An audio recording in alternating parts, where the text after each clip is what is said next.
que diferença Deus faz na sua vida? Pô, Asa, eu nem acredito em Deus, cara. Peraí, deixa eu reformular a pergunta. E se não houvesse um julgamento final? Se não faz diferença ser bom ou mal? Se no túmulo tudo se acaba? Seja caridoso ou um ladrão, faça o bem, faça o mal, seja um pacificador ou um Stalin, faça o que você quiser. Não faz diferença, afinal de contas, Deus não existe. E se Deus não existir, o que muda? Todos os animais seguiam por instintos primitivos, mas o ser humano não. Quem sou eu? Por que eu estou aqui? Para onde eu vou? Desde a época do Iluminismo, o homem tenta responder a essas perguntas sem fazer referência a Deus. Mas as respostas não são animadoras. Você é só um acidente da natureza. É fruto de matéria, mais tempo, mais acaso. A morte é tudo o que você tem pela frente. Se Deus não existe moralidade, valor ou propósito na vida. E se torna impossível viver de forma feliz e coerente ao mesmo tempo. É como se ao escolher um, você automaticamente perdesse o outro. Segura aí que eu vou te explicar o porquê disso, mas antes precisamos entender quais são as nossas escolhas. Diante de somente duas opções, crer ou não crer, qual das duas parece melhor para o ser humano? Você já ouviu falar em predicamento humano? Foi uma apologética proposta principalmente pelo teólogo americano Francis Schaeffer no século XX.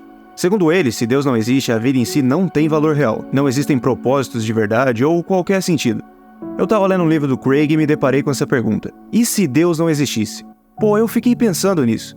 Se a vida acaba no túmulo, qual o valor dos meus planos, objetivos, ações ou qualquer outra coisa?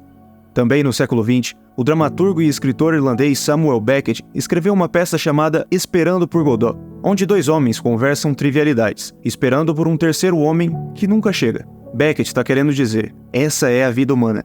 Simplesmente matamos o tempo com qualquer besteira, esperando. Mas esperando o quê? Nem nós mesmos sabemos. O entretenimento está cada vez mais em alta. Nunca houveram tantas formas de passatempos e distrações. Mas eu te pergunto, por que queremos tanto nos distrair? Por que queremos tanto que o tempo passe? O que é que você tanto espera? Se Deus não existe, tudo pelo que você pode esperar é pelo fim. Para Paul Tillich, nós vivemos o tempo todo com o que ele chamou de a ameaça de não ser. Afinal de contas, agora eu tô vivo, eu existo, mas em algum momento eu não serei mais, eu morrerei. Para Paul, a própria noção de que o ser que eu chamo de eu deixará de existir é por si só aterrorizante para o ser humano. E veja só que coisa curiosa. Se Deus não existe, fazemos de tudo para o tempo passar. Esperamos ansiosamente por aquilo que mais nos aterroriza. O Dr. Craig conta que quando ele era garoto, seu pai uma vez disse a ele que um dia ele iria morrer. Como qualquer criança, ele ficou assustado, triste e indignado. E por mais que seu pai se esforçasse para dizer que isso ainda iria demorar muito, esse fato não parecia importar. O tempo passou, e como todo mundo, ele se conformou com o fato inevitável. Mas as impressões da criança ainda são verdadeiras, escreve ele. Como disse Jean-Paul Sartre, algumas horas ou alguns anos não fazem diferença quando se perde a eternidade. O que perde o ser humano ao matar Deus? William Lane Craig escreveu, o homem moderno pensou que, depois que se livrou de Deus, tinha ficado livre de tudo o que o reprimia e o sufocava. Em vez disso, descobriu que, ao matar Deus, matara também a si mesmo. Isso porque, se não há Deus, a vida humana é um absurdo.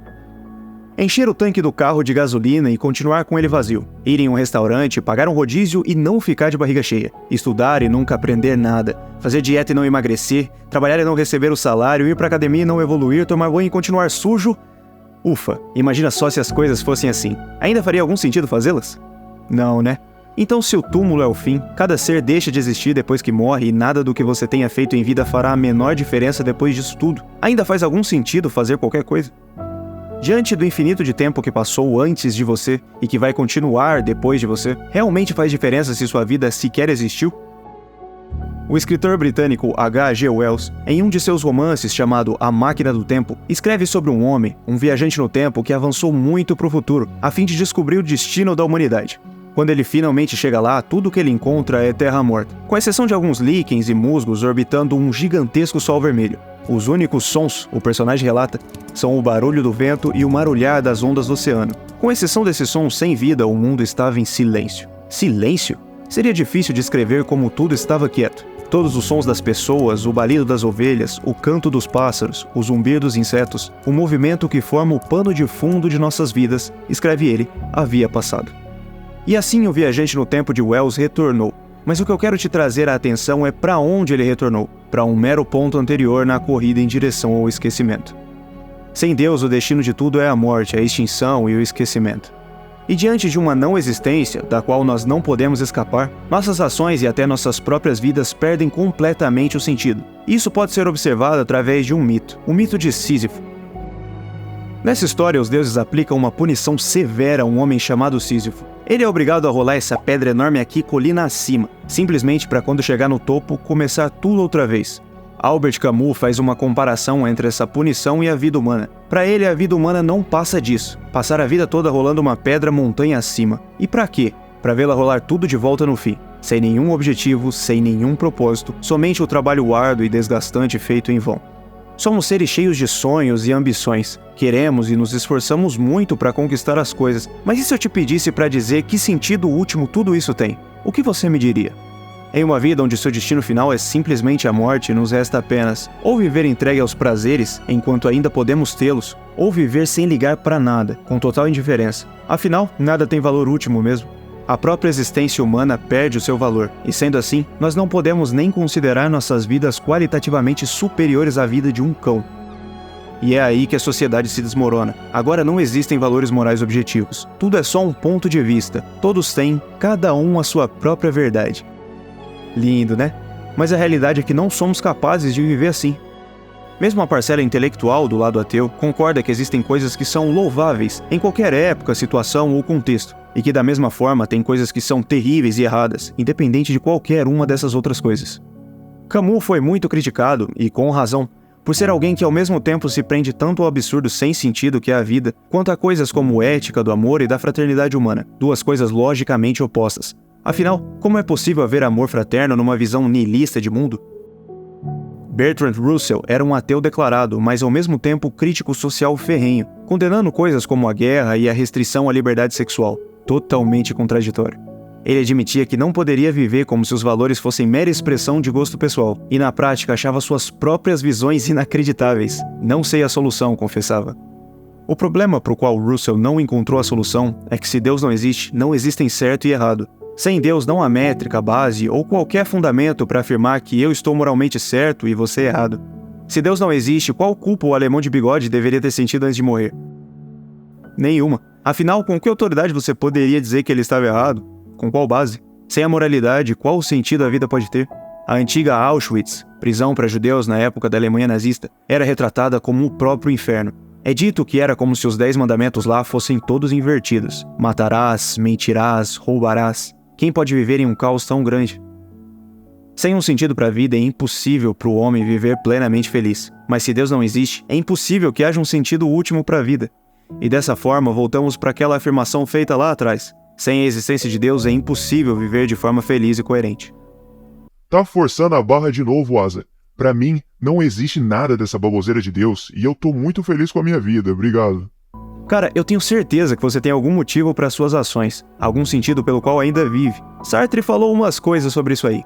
Para Sartre, a humanidade tá à deriva em um mar infinito, num barco sem vela e sem remo. Para ele, se o universo não tem sentido, devemos dar um sentido a ele. Mas cara, que exercício de auto-engano é esse? O universo não passaria a ter um sentido só porque eu dei um a ele. O que Sartre está propondo, na prática, é que a gente finja que a vida tem algum sentido.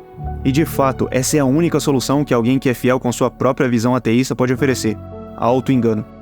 E é dessa forma que em um mundo sem Deus, em busca da própria felicidade, o homem abre mão da coerência e passa a fingir que a sua vida tem algum valor, quando na realidade não tem. Ou talvez você dê mais valor à coerência e, como propôs Camus, abrace o absurdo da vida e viva em amor mútuo. O problema é que o ser humano precisa de um sentido para viver feliz, e nesse caso, em respeito à coerência, abre-se mão da felicidade. Um mundo sem Deus é tão insuficiente para o bom funcionamento da realidade e para a psique humana que os próprios ateus demonstram isso nas suas práticas. Anos atrás, aconteceu um desastre aéreo nos Estados Unidos durante o inverno. Um avião que saiu de Washington bateu em uma ponte que ficava sobre o rio Potomac e arremessou os passageiros na água gelada. Quando chegaram os helicópteros para salvar essas pessoas, uma coisa chamou a atenção da equipe de resgate.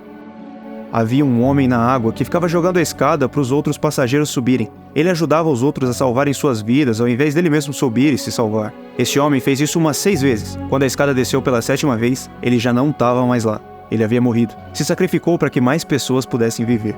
Na época, todos viraram suas atenções para esse homem em respeito e admiração pelo que tinha feito. Ele tinha sido um herói. Mas se um ateu tem razão no que afirma, o que esse cara fez não foi nada demais. Na verdade, foi algo até burro, já que qual o benefício de abrir mão do seu tempo restante de vida por pessoas que você nem conhece, pessoas que não têm nada a te oferecer? Mas mesmo assim, as pessoas admiram instintivamente um ato de altruísmo assim. Isso é natural porque está muito além do ser humano e da sua natureza caída. Outro caso curioso da gente comentar é quando um físico brilhante como Yakov Zeldovich, que ao contemplar a grandeza do que nos cerca, se pergunta por que a natureza decidiu criar esse universo e não outro. Claramente aqui a natureza ganha um caráter pessoal e ocupa o lugar de Deus. Francis Crick, em alguma de suas contribuições, escreve natureza com N maiúsculo e diz que ela é inteligente e que pensa no que fará. O cientista Carl Sagan várias vezes atribui ao cosmo as características e funções de Deus, além de sempre se referir a ele com um C maiúsculo também. De fato, não existem ateus que sejam coerentes com seu próprio sistema. Pelo menos eu nunca encontrei um. Quanto mais sábios e estudiosos, mais tendem a buscar o seu próprio Deus. Não acreditam em Deus porque para eles é insuportável a ideia de que a natureza é caída, de que são pecadores como todo mundo e que, como todo mundo, precisam de arrependimento e de renúncia. Não, é muito mais fácil criar sua própria concepção de Deus e chamá-lo de natureza ou de cosmos, porque, afinal de contas, como todo mundo, são incapazes de viver em um mundo impessoal e indiferente. Assumir que suas próprias existências não têm valor e que são um simples grão de areia no universo. O homem moderno nega a Deus, mas não suporta viver em uma realidade sem ele, então dá um salto de fé e abraça coisas com as quais não tem o direito de abraçar, como moral, propósito e sentido. Afinal de contas, sem Deus nada disso pode existir. Depois disso tudo que eu falei, talvez você simplesmente não concorde comigo. E tá tranquilo, você tem o livre poder de escolha e pode discordar de quem quiser. Eu não tenho raiva de você por isso. Ou talvez você tenha entendido a lógica por trás desses pensamentos e de como uma realidade sem Deus seria absurda, e esteja se perguntando qual a solução para todos esses problemas de sentido e por quê. Nesse caso, nos resta olhar para a nossa segunda alternativa. A vida tem sentido, o ser humano tem valor, a moral é objetiva, existem certo e errado independentes de qualquer opinião pessoal, e é justamente essa a ideia que defende o cristianismo bíblico. Quando cremos e seguimos a Jesus Cristo, recebemos dois fatores fundamentais para uma existência coerente e feliz: Deus e a imortalidade da alma. Agora, Deus existe, mas não só existe, Deus é. A existência humana não acaba no túmulo, então todas as suas ações têm valor porque reverberam na eternidade.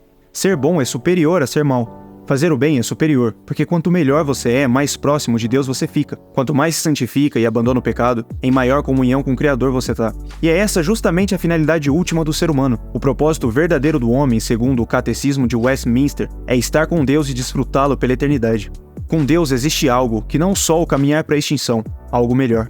Se Deus existe, atos de autossacrifício pelo bem de outras pessoas é algo grandioso, louvável, e como disse Jesus nos Evangelhos, fazer aos necessitados é como fazer para o próprio Cristo. A moralidade finalmente encontra um fundamento. A vida finalmente tem valor, pois somos feitos à imagem e semelhança de Deus. Valemos mais do que as flores do campo e que as aves dos céus, como também disse Jesus. Se esperamos, não esperamos pelo fim em si, mas pela volta do Messias, pelo julgamento dos injustos e separação do joio e do trigo. Cara, olha, antes que alguém venha falar que isso por si só não prova a existência de Deus, eu quero dizer que eu sei disso, tá? Realmente não prova, até porque esse é o predicamento humano. O objetivo aqui não é tentar provar que Deus existe, mas te apresentar as duas únicas opções que você pode escolher. Uma é a falta de sentido, valor e propósito, em um universo impessoal e indiferente, e a outra é o alinhamento da felicidade e da coerência, ambas andando juntas, concebendo valor e propósito para sua existência. Se você ainda assim discorda de mim e acha que eu tô completamente errado, sinta-se à vontade para apresentar seu ponto aí nos comentários. Mas lembre-se sempre da aposta de Pascal. Numa realidade onde a gente não pode provar com certeza nem que existe nem que não existe, a escolha mais sábia é acreditar que ele existe e viver de acordo com essa crença. Afinal de contas, se você viveu assim e ele não existir, você não perde nada. Mas se existir, você ganha algo inimaginavelmente maravilhoso. Porém, se você escolhe não acreditar, você tem tudo a perder e absolutamente nada a ganhar. Crer é uma escolha. Você escolhe dar um salto inicial de fé, e o Espírito de Deus faz todo o resto. Escolha Deus e se permita ser escolhido por Deus. Se você chegou até aqui, você provavelmente gosta do meu conteúdo, ou mesmo gostou desse vídeo. E se você gostou desse aqui, muito provavelmente vai gostar também desse outro que está sendo sugerido para ti aí agora. Considere deixar o seu gostei, se inscrever, e eu te vejo em alguns instantes.